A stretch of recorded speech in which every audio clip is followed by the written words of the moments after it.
What is up guys, Savage the Hedgehog aka the real true Savage here again, bringing you another video, and today I'm gonna talk about the most controversial topic, and that is the Sonic fanbase. So yeah, before we get into this video I'm gonna give you a heads up. If you get offended of what I say in this video that relates to the Sonic fanbase, then go ahead and get triggered, leave a hate comment down if it makes you feel like a man. But anyways, without wasting any more time, let's start. Ever since the release of Sonic Adventure, the Sonic fanbase has been starting to go downhill, and for a long time I sort of went thinking people hated Sonic the Hedgehog more and more, only to learn there are still a lot of people that still love him.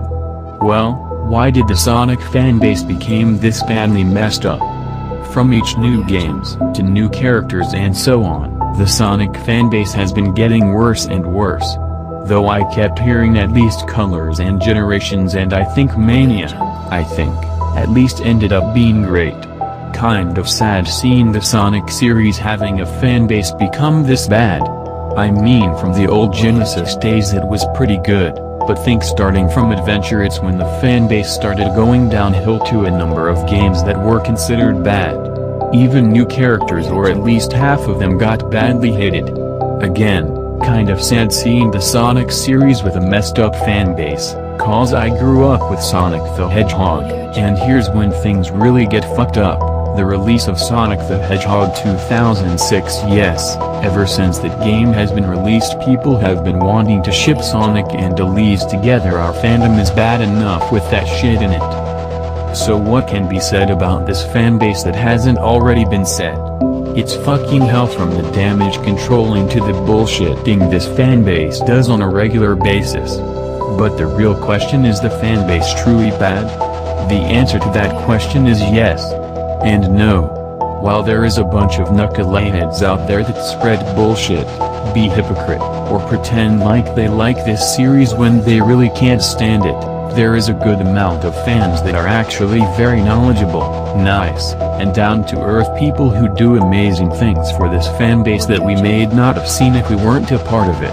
However, the current problem I'm noticing is that a lot of the people write this fanbase off to being the worst because they see a bunch of dumbasses other being complete assholes or drawing porn or whatever, and it gets even funnier. Just because half of us doesn't kiss the behind of the corporation, this fanbase is automatically shitty.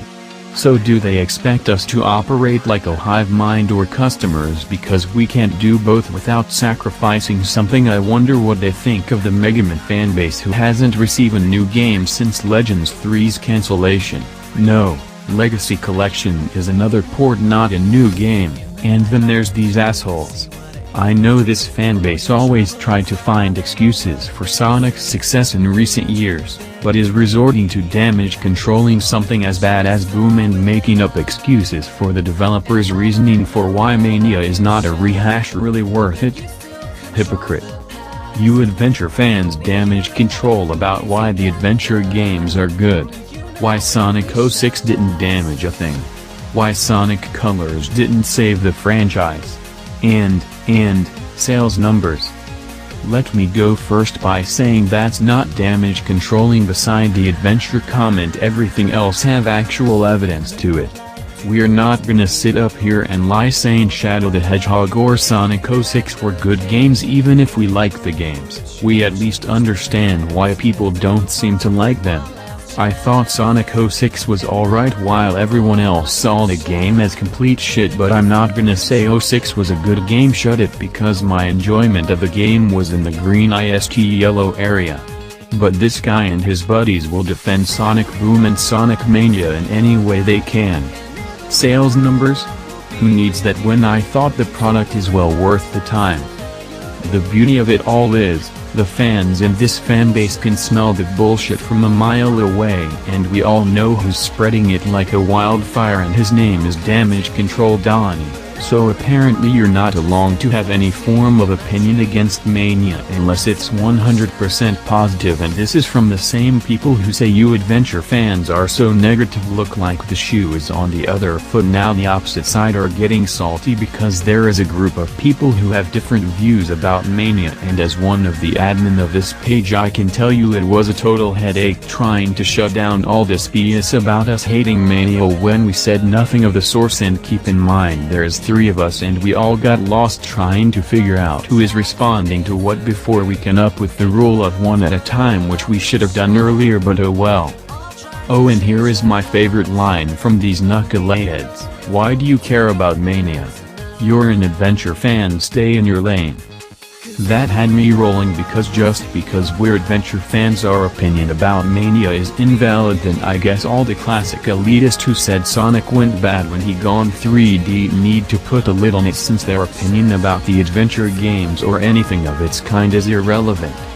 This is the kind of stuff these babies are forced to resort to because they already came to the conclusion that we're not gonna change our view on the series and we're not gonna stop bad-mouthing Mania or Sega as a whole because they can't enjoy Sonic with all this complaining. So to further extend upon what I said in the Mania post, remember how me, Sonic Adventure 3, and some adventure fans uses game sales as a way to tell what games were popular and get beat over the skull because the fanboys assume it means a bad game is suddenly good?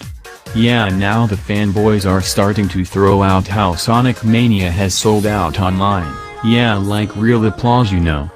But let's get something straight, a game selling out don't mean jack shit, because anyone with some common sense would know that there are less copies on store shelves than there are manufacturer.